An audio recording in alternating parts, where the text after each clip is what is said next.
Tensions between South Africa and the United States escalated sharply on Friday as Washington declared South Africa's ambassador to the U.S., Ibrahim Rasool, persona non grata.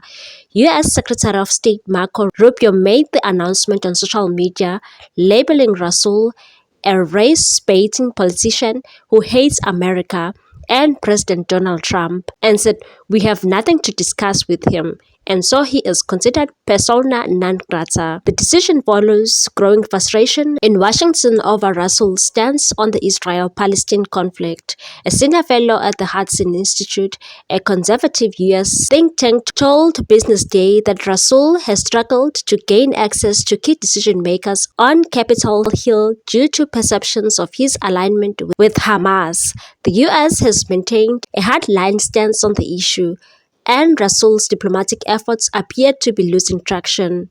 The immediate trigger for Washington's move appears to be comments made by Rasool during a webinar hosted by the Mapungubwe Institute for Strategic Reflection on Friday. In the discussion, Rasool accused the Trump administration of leading a global white supremacist movement and criticized the U.S. president's rhetoric on South Africa. Trump has repeatedly attacked the South African government, citing concerns amplified by the right-wing groups such as AfriForum and Solidarity about the treatment of white South Africans. The South African presidency responded to Rasool's expulsion on Saturday, calling the U.S. decision regrettable. Presidential spokesperson Vincent Magwenya urged all parties to maintain the established diplomatic decorum in dealing with the matter. He reaffirmed South Africa's commitment to fostering a mutually beneficial relationship with Washington. Despite the rising tensions, Rasool had advocated for maintaining strong economic ties with the U.S. In the webinar, he underscored the need for a transactional approach to dealing with the Trump administration, balancing economic pragmatism with South Africa's core values. The U.S. remains South Africa's second largest trading partner and its top market for manufactured exports. As Pretoria's relationship with Washington faces renewed strain, its engagement with the European Union appears to be strengthening. The visit of EU Commission President Ursula von der Leyen this week marked the first US Commission South Africa summit since 2018.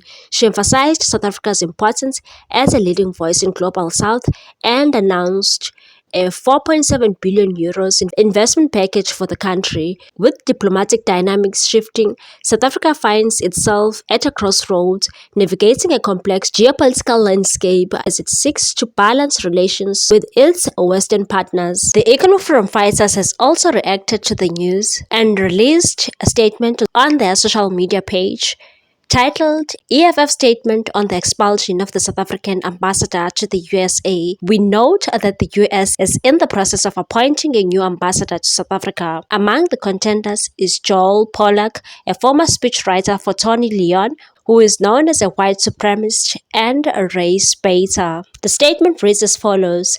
The Economic Freedom Fighters notes the decision by the United States of America to declare the South African ambassador to the U.S., Mr. Ibrahim Rasool, a persona non grata and labeling him a race baiter. The decision by the U.S. Secretary of the State, Mr. Marco Rubio, comes weeks after the Donald Trump administration has gone on a rampage to not only spread misinformation about South Africa, but to also pressure the government into reversing domestic policies of the country that have been signed into law. In 2022, a former ambassador to South Africa, Mr. Ruben Brigetti, made mendacious claims that a Russian cargo ship that had docked in Simonstown to offload old and a long-standing order for ammunition was in fact loading weapons and ammunition to support Russia in the war with Ukraine. After it was revealed that the USA ambassador was spreading lies, South Africa did not react by expelling the lying US ambassador. Instead, we continued to have diplomatic relations with the USA despite the damaging claims. The EFF agrees with the characterization given by Ambassador Rasool that the American president is the grand wizard of a global Ku Klux Klan dressed up as Make America Great Again. It is therefore not surprising to see the resurgence of right-wing groups in South Africa emboldened by their newfound master and savior of white race, hence the endless trips to America to pursue the failed dreams of a white Volkstadt at the southern tip of Africa. The hostile position adopted by the Trump administration against South Africa is not surprising. Trump is surrounded by white South Africans who fled this country in the 80s and 90s when it was clear that black majority rule was inevitable. These forces, working alongside local white supremacist groups like AfroForum and Solidarity, have been lobbying the US government to intervene in the domestic affairs of our country. Their objective is to put pressure on the South African government to give in to their demands of not implementing the Expropriation Bill, National Health Insurance Bill, and the Basic Laws Amendment Act, as canvassed by Unrepentant Racist Forum and Solidarity Movement. The only reason these racist organizations do not want these bills to be implemented is their fear of being equal to the majority of the population of the country. They hate and fear equality. We note that the US is in the process of appointing a new ambassador to South Africa, and among the contenders is a white supremacist race baiter known as Joel Pollak, a former speechwriter for leader Tony Leon.